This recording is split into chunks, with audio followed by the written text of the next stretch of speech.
Okay हम लोग पिछले लेक्चर में ब्लड प्रेशर में बहुत ही डिटेल तरीके से समझे कि सिस्टोलिक और डायस्टोलिक प्रेशर क्या होता है। अब हम लोग ब्लड प्रेशर के एक अगला कंपोनेंट को समझने वाले हैं जिसको कहते हैं पल्स प्रेशर। ये क्या है? It is the difference between the systolic and diastolic pressure.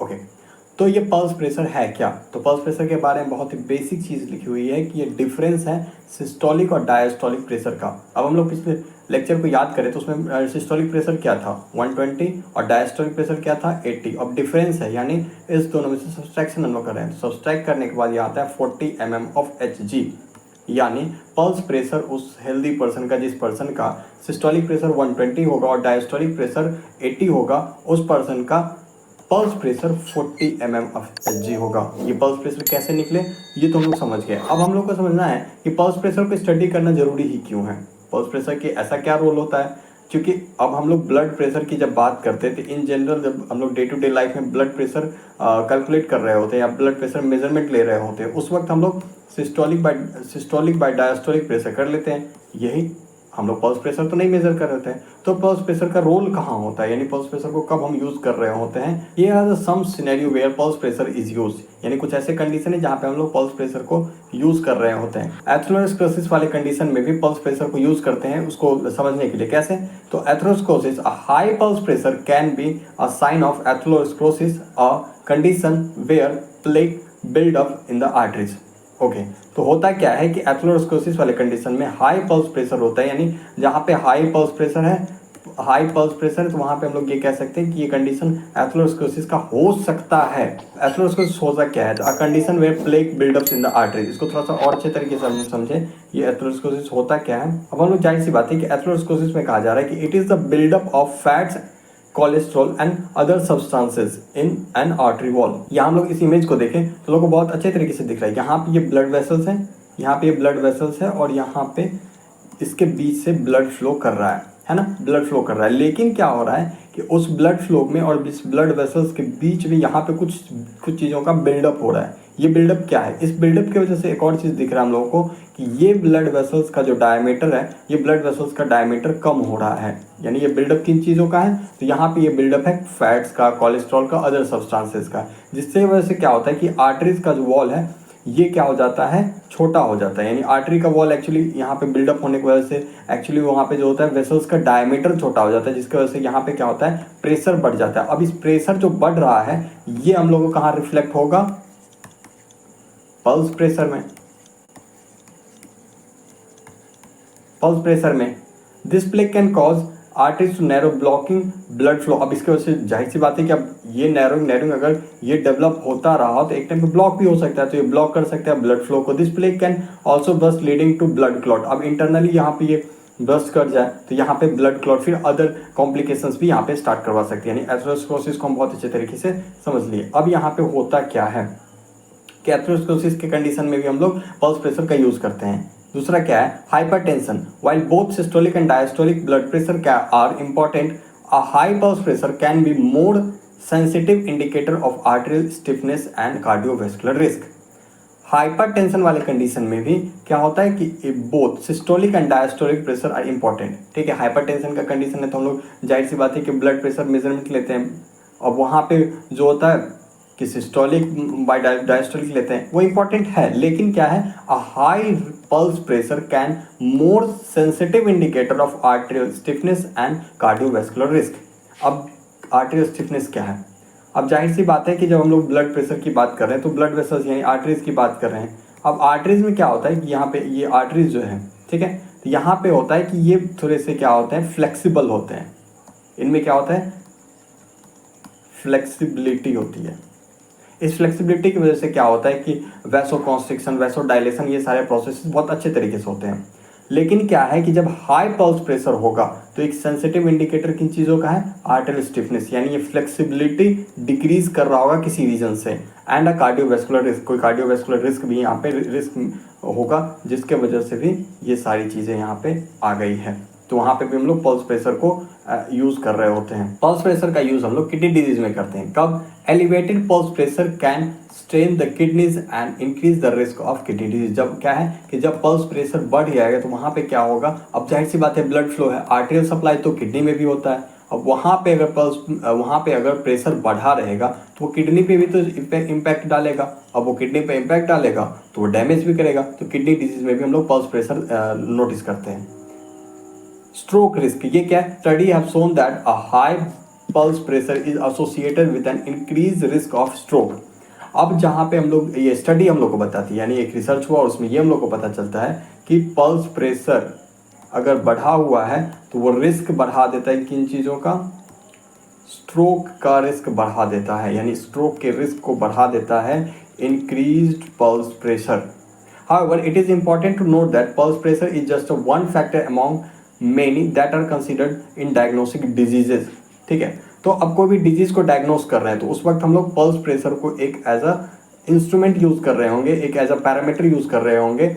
सिर्फ एक यही पैरामीटर यूज नहीं कर रहे होंगे, अदर फैक्टर्स को भी वहां पे कंसीडर कर रहे होंगे। सच एज, वो क्या क्या हो सकते हैं अदर फैक्टर्स? मेडिकल हिस्ट्री हुआ, सिम्टम्स हुआ, फिजिकल एग्जामिनेशन करते उसके जो फाइंडिंग्स है, इन सारे चीज़ों के एक पैरामीटर्स के जो चार्ट होंगे वहाँ पे चेक कर रहे होंगे, उसमें हम लोग पल्स प्रेशर को भी चेक करते हैं। तो हम लोग को अब समझ में आ गया कि पल्स प्रेशर क्यों इंपॉर्टेंट है। पल्स प्रेशर को समझने के बाद अब हम लोग मेन आर्टेरियल ब्लड प्रेशर को समझते हैं। ये क्या है? It is the average pressure existing in the arteries, it is not the arithmetic mean of systolic and diastolic pressure. यानी हम लोग ब्लड प्रेशर का जब स्टडी करना स्टार्ट किए थे, क्या बोले थे वहाँ पे कि systolic pressure, diastolic pressure, pulse pressure. अब यहाँ पे चौथा आ गया है क्या? Mean arterial blood pressure. ये क्या है? तो ये क्या है? Average pressure existing in the arteries. यानी अगर कोई हम लोग एक आर्टरी को कंसीडर कर लें, ये आर्टरी है, ओके, ये आर्टरी है। अब यहाँ पे क्या है? एवरेज प्रेशर जो लग रहा होगा, वो एवरेज प्रेशर का कैलकुलेशन को हम लोग कह देंगे कि ये क्या है? Mean arterial blood pressure. ठीक है, ये एवरेज कैलकुलेशन है। It is not the arithmetic mean of systolic and diastolic pressure. Okay, तो अब हम लोग समझते हैं कि ये है क्या। तो आर्टेरियल ब्लड प्रेशर जो है वो है ना, अर्थमेटिक मीन नहीं है। It is not the arithmetic mean of systolic and diastolic pressure. यानी ये एवरेज प्रेशर की जो बात कर रहे हैं तो इसका ये मतलब बिल्कुल नहीं समझ लेना है कि ये सिस्टोलिक और डायस्टोलिक प्रेशर का एवरेज है, बिल्कुल भी नहीं। ये एवरेज किसका है कि आर्टरी पे लगने वाला जो प्रेशर है उसका एवरेज है। यानी एक कार्डिक साइकिल जो हम लोग का 0.8 सेकेंड है, उस पूरे 0.8 सेकेंड में कितना प्रेशर एग्जर्ट हो रहा था, एवरेज। यानी 0.1 सेकेंड में क्या था, 0.2 सेकेंड में क्या था, यहाँ से लेकर के 0.8 सेकेंड में, और इस सारे का एवरेज क्या कैलकुलेट होकर निकल रहा है, उसको हम लोग कह देंगे कि मीन आर्टेरियल ब्लड प्रेशर। ठीक है, तो मीन आर्टेरियल ब्लड प्रेशर है। अब इसका फॉर्मूला क्या है? Mean arterial blood pressure diastolic pressure plus 1/3 of pulse pressure. अब इसको कैलकुलेट कैसे करेंगे? फॉर्मूला था mean arterial blood pressure equal to क्या था? सिस्टोलिक प्रेशर प्लस 1/3 ऑफ क्या था? पल्स प्रेशर, है ना, पल्स प्रेशर। अभी सिस्टोलिक प्रेशर क्या है तो हम लोग को बहुत अच्छे से पता है कि 120 होता है, और 1/3 ऑफ पल्स प्रेशर कितना था? 40, यानी 40/3। ये हम लोग कैलकुलेट करके कितना आया? यानी हम लोग पल्स प्रेशर कह सकते हैं कि 133 है। ठीक है, ये हम लोग का हो गया mean arterial pulse pressure, mean arterial blood pressure. ठीक है, क्या कहते हैं? Mean arterial blood pressure. Okay, तो ये तो कैलकुलेट किया। अगर हम लोग ये कहते हैं कि ये सिस्टोलिक और डायस्टोलिक प्रेशर का एवरेज है तो वो क्या होता? एवरेज निकालने के लिए कि 120 प्लस 80/2, 200/2, ये 100 हो गया। अगर सिस्टोलिक और डायस्टोलिक प्रेशर का एवरेज होता तो वो तो 100 आ रहा है, बट हम लोग का मेन आर्टेरियल ब्लड प्रेशर क्या आ रहा है? 133 आ रहा है। तो यानी ये गलत है। मीन आर्टेरियल ब्लड प्रेशर जो है वो सिस्टोलिक प्रेशर और डायस्टोलिक प्रेशर का एवरेज नहीं होता है। वो एवरेज होता है किसका? पूरे कार्डियक साइकिल में आर्टरीज पे कितना प्रेशर एग्जर्ट हो रहा है। मेन आर्टेरियल प्रेशर यानी मेन आर्टेरियल ब्लड प्रेशर जो कह रहे हैं, ये क्या है? More accurate indicator of tissue perfusion than systolic and diastolic pressure alone. It is particularly important in assessing adequacy of blood flow in vital organs like brain, kidney, heart. Okay, तो हम लोग जब ब्लड प्रेशर मेजर कर रहे होते हैं in general क्या करते हैं? बीपी इंस्ट्रूमेंट लगाते हैं और सिस्टोलिक और डायस्टोलिक प्रेशर हम लोग निकाल के ये फाइंड आउट कर लेते हैं, अच्छा ये ब्लड प्रेशर है। हाँ, ये आर्टेरियल प्रेशर होता है, यानी उस वक्त में जब हम लोग बीपी इंस्ट्रूमेंट लगाए होते, जब मेजर कर रहे होते, तो at that point of time, at that point of time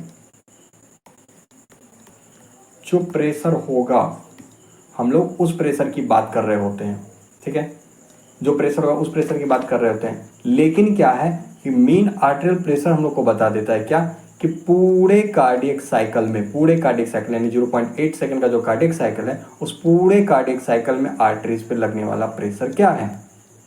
और ये क्या है, more accurate indicator of tissue perfusion, यानी टिश्यू में ब्लड कितने अच्छे तरीके से पहुंच रहा है, इसको कौन बहुत अच्छे से बता सकता है, कि मीन आर्टेरियल ब्लड प्रेशर, ये बहुत अच्छे से बताता है। किसके कंपैरिजन में, सिस्टोलिक और डायस्टोलिक के कंपैरिजन में, ठीक है। It is important. अब ये टिश्यू परफ्यूजन बताता है, इससे हमको क्या समझ में आएगा, इसका हम क्या यूज़ कर सकते हैं।